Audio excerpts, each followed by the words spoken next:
ಬೆಳಗಿನ ಶುಭೋದಯ ನಮ್ಮ ಕರ್ನಾಟಕ ಜನಕ್ಕೆ. ಈಗ ಹೊಸ್ದಾಗಿ ನಾನಿದೆ ಫಸ್ಟ್ ಟೈಮ್ ಕಳ್ಳೆ ಹಾಕಿದ್ದೀನಿ. ಬೆಳಗ್ಗೆ ಈ ಗಿಳಿ ಇವು ಕಾಟ ಸ್ವಲ್ಪ ಜಾಸ್ತಿ ಆಗಿಬಿಟ್ಟಿದೆ. ಜೋಳಕ್ಕೂ ಇದೇ ಥರ ಜಾಸ್ತಿ ಆಯಿತು ಬೆಳಗ್ಗೆ. ಇರಲಿ, ಅವು ಸಹ ಊಟ ಬೇಕಲ್ವ, ನಮ್ಮ ಥರನೇ ಪಕ್ಷಿ ಪ್ರಾಣಿ ತಿಂದು ಉಳಿದಿದ್ದೆ ತಾನೇ ನಮ್ಮ ರೈತರಿಗೆ ಸಿಗೋದು, ನಮ್ಮಂಥ ಸಣ್ಣ ರೈತರಿಗೆ. ಜೋಳ ತೆಗೆದಿದ್ದೆ, ಜೋಳ ತೆಗೆದ ಮೇಲೆ ಅದರಲ್ಲೇ ಫಸ್ಟ್ ಟೈಮ್ ಇದೇ ಫಸ್ಟ್ ವರ್ಷ ನಾನು ಕಡಲೆ ಹಾಕಿರೋದು. ಆ ಕಡಲೆನ ನೋಡ್ತೀನಿ ನೋಡಿ ಈಗ ಯಾವ ಥರ ಬಂದಿದೆ ಅಂತ ನೀವೇ ನೋಡಿ. ನೋಡಿ ಈ ಥರ ಬಂದಿದೆ.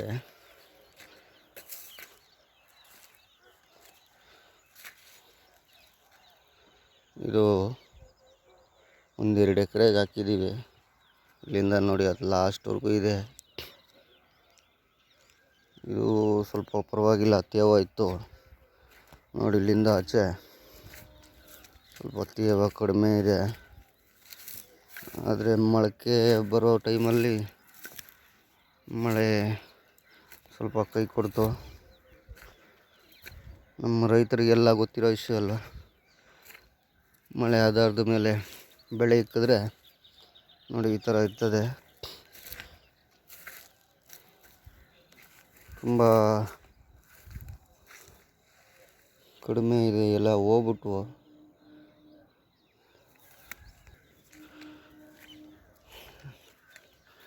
ತೇವಾಂಶ ಸ್ವಲ್ಪ ಕಡಿಮೆ ಆಗಿ ಒಣಗೋಗಿರೋ ಗಿಡನೇ ಜಾಸ್ತಿ ಇದೆ.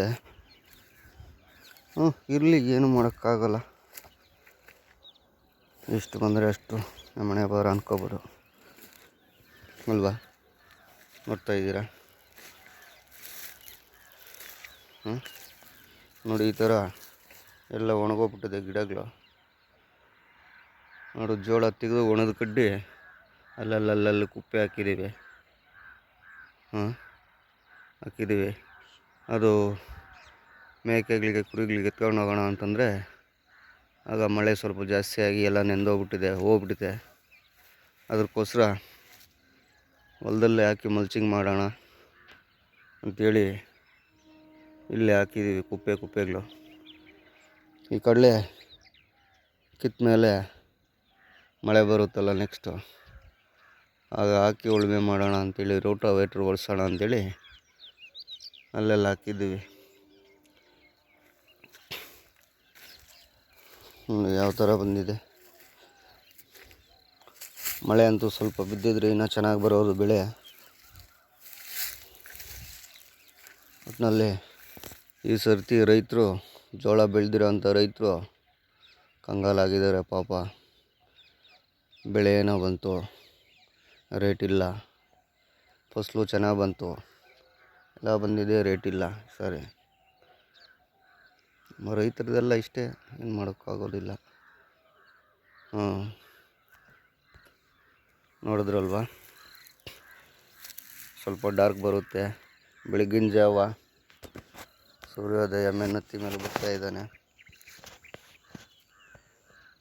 ನಮಸ್ತೆ ಕರ್ನಾಟಕ ಜನತೆಗೆ.